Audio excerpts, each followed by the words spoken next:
everybody, so I hope you're having a brilliant day. Today I'm going to share with you our toddler's favourite books and I'm so excited for this. I really have wanted to do this for ages, ever since I did our toddler room tour, and it's just taken me a while to do it. I don't know why. So the ones I'm going to share with you today are the ones that he loves the most, reads the most and reaches for the most when I asked him to pick a book.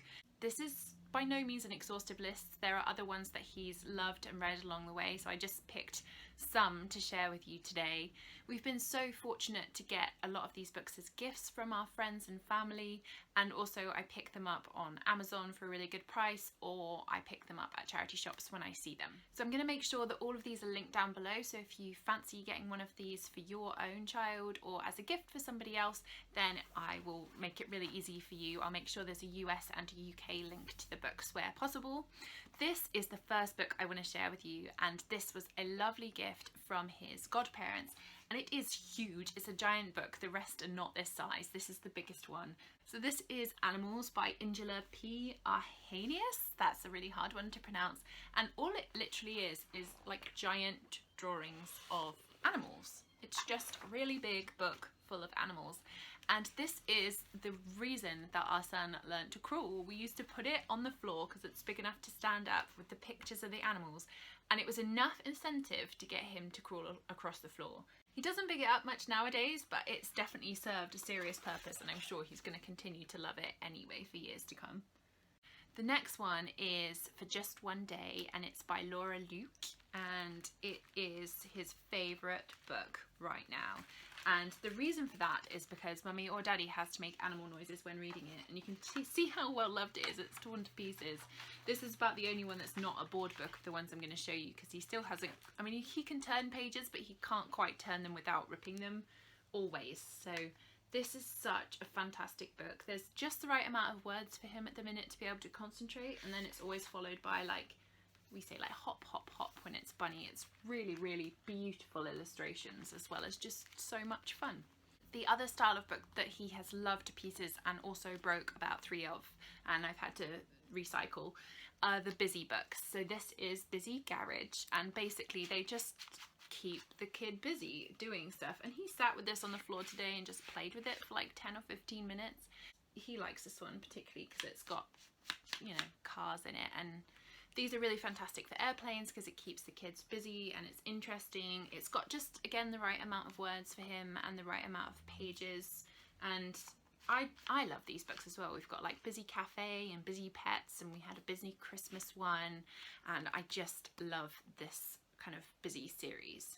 Another of his favourites, and it's not exactly trendy, but is a Cars book, which we got at a charity shop, and he loves, he's obsessed with Cars the movie. It's about the only movie he has watched apart from like Moana, and appreciate it. It's not exactly a great story or anything, but he likes going through it and pointing out the characters that he knows, and that's kind of fun for all of us. He can't manage listening to that amount of text though without having to turn the page and start like pointing at the yellow car and Luigi, and like, yeah, he loves it.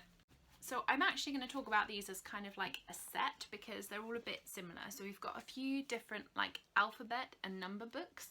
This is A is for Apple, and it's really gorgeous book. So this is indented, and it should help him learn how to do letters. And there's like a little flap under there, although at the minute he basically just sits there doing the flap. He hasn't quite got the whole kind of like tracing of the letter thing yet, but it's a really lovely book even from this age just to help them with their letters, and that is by Tiger Tales. Another really good ABC book is the ABC Slide and Seek book, and this was like a second-hand book, but he loves this. It's just fantastic because there's so many different things that he really recognizes in it, and so like he can do like the noises and the sounds, and he can say most of these things now as well. Actually, it's lovely to see him interact with this particular book. The next one is Follow Me 123, and it's illustrated by Fiona Galloway, and it's also a bit of a tracing book, and he loves this one as well because they are like things that he recognises, like trucks and dinosaurs, and there's ice cream in the back when you get to the back. But it's a really beautiful book. quite a lot of these books have definitely got some kind of touch or feel or flapping element to them, just so he kind of interacts with them a bit and learns a bit more. This one's called That's Not My Badger. This was his favourite for about a month, maybe even 2 months. It's just really, really simple and he just loves it. It's got like different textures throughout. It's really very simple book, but it's really cute. And that one is an Usborne Publishing, illustrated by Rachel Wells, written by Fiona Watt. It's, yeah, an Usborne touchy-feely book. It's really, really just a lovely book. Then another Lift the Flap book. This one he's loved so much he's broken the last page. It's all a bit sad. But this is from the creators of the Gruffalo, and it basically has you kind of opening some of the flaps just to see what happens in the story. And it's, again, it's a good amount of words for him to listen to and things to interact with. This is a bit of a new addition to our collection. It's Peepo. It's by Janet and Alan Olberg. It's a classic, an absolute classic.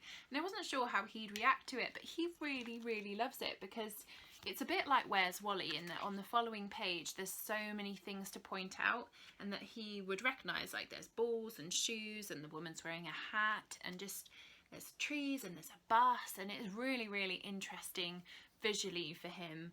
And I love reading it as well. It's a really lovely classic one to read. So if you don't have that in your collection, you should.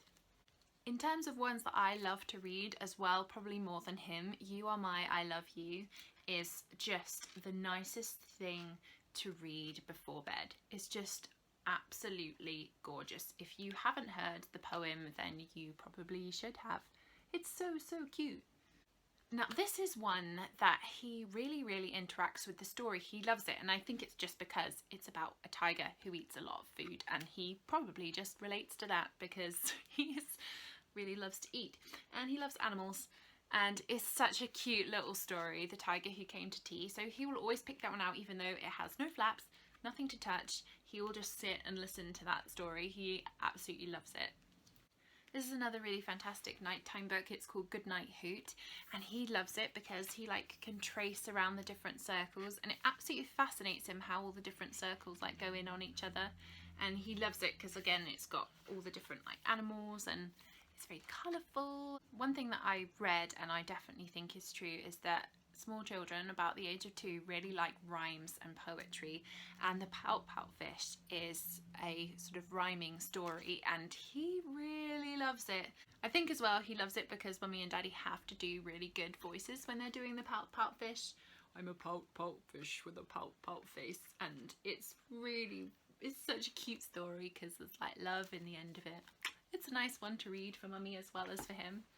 Now the last one I'm going to share with you won't be everyone's cup of tea, but it's this Lift the Flap Bible, and it's a fantastic different way of reading the Bible and I love it. It's perfect for his age group.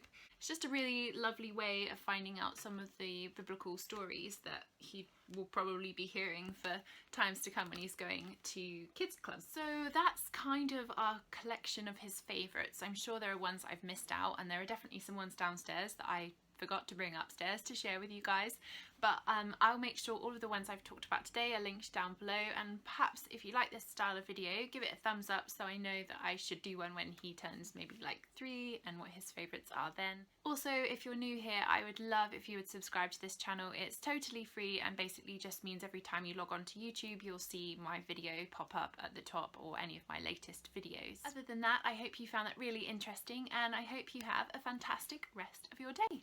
Bye!